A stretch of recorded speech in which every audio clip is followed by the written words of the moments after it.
Welcome, Copewell family. Take a deep breath in with me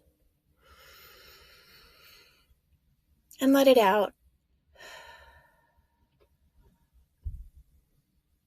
I always feel better when I do that, so I want to offer that to you guys as well.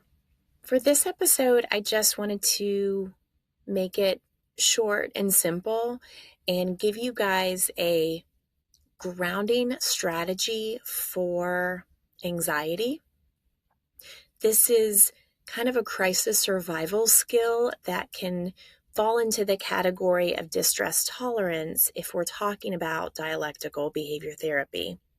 So, if anxiety pulls you into worst case, kind of future thinking, future stories, grounding is a great way to bring you back into the present moment when maybe you're too much in a panic to take a deep breath.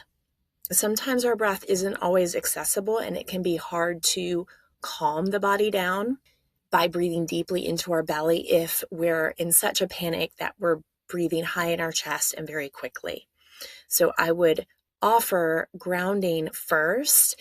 And I will go ahead and add that if you're someone who experiences panic attacks, I would kind of skill stack, if you know what that means. I've talked a little bit about that, with using this strategy with something very calming, like putting your legs up the wall, elevating your feet. Or if you're sitting, you can lower your head below your heart and see if that can help you take slower, deeper breaths while you practice this anxiety grounding activity. So in DBT, there's a key distress tolerance skill, and it talks about using your senses to anchor you in the present. So in what is real for you in this moment.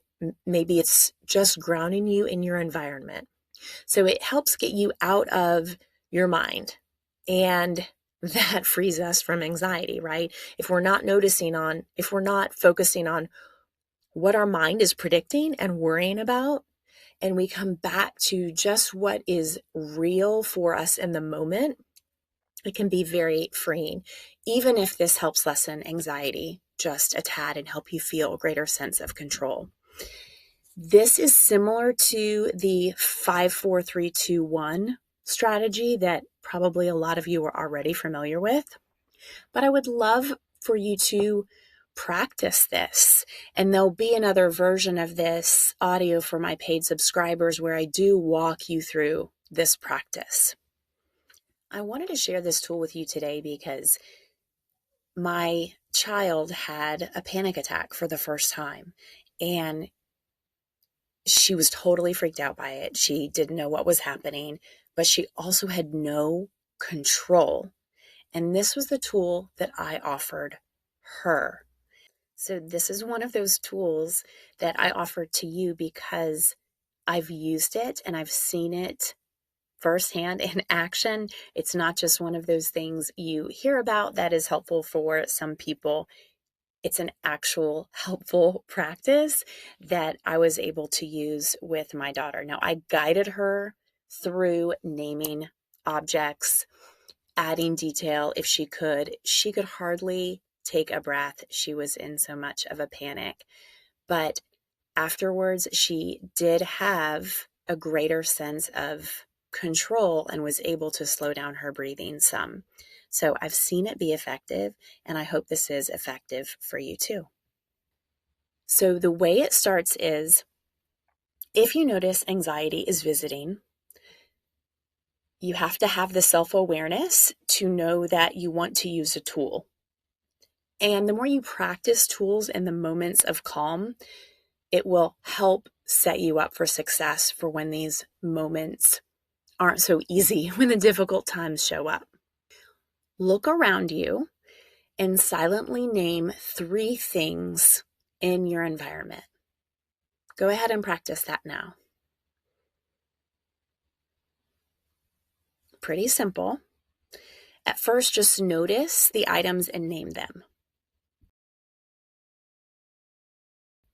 This brings some awareness of what's happening around you and pulls you out of your big emotions It stops the spiraling or storytelling for the moment. You can continue to name items if your anxiety continues, like you don't have to stop at just 3, or you can add details to your description for those 3 items. So go back to the first item you noticed, name its color, name its shape, right? Maybe it's multicolored. Maybe it has shadows on it. Notice the textures. Notice if it makes a noise or how it might feel. You might describe it as big or small, soft or hard, smooth or rough. Notice if it has a smell. Notice the details without judgment. And then forgive yourself for judging if you did have judgments. Just let that go.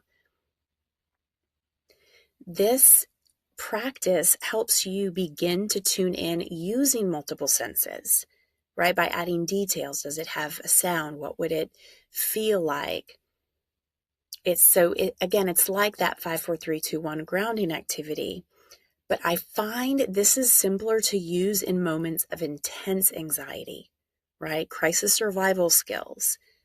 Hopefully now you're not in a moment of panic or high stress. But if you are one of my paid subscribers, we're going to go ahead and practice now just for fun. So you get to experience this activity and decide if you think it might be helpful for you. Practicing something like this ahead of time also primes your brain and your body for remembering what to do when anxiety does show up. And if you're not a paid subscriber, practice on your own, please. This is how we build our toolkit of strategies that work for us. You have to practice them ahead of time to know if you find them effective and if you find them helpful. For further practice, check out my anxiety grounding breath on my YouTube that guides you through a similar practice using your favorite color. And I made this because it's easy for kids, but it's also fun for grown-ups. I also have a ton of helpful practices like meditations and tools on my school community page, which you can find by searching for mental health coping tools on skool.com, and that's SKOOL.com. You'll see a cute picture of a kid with pigtails and yellow glasses, and I'd love to see you in there and support you further. So until next time, cope well.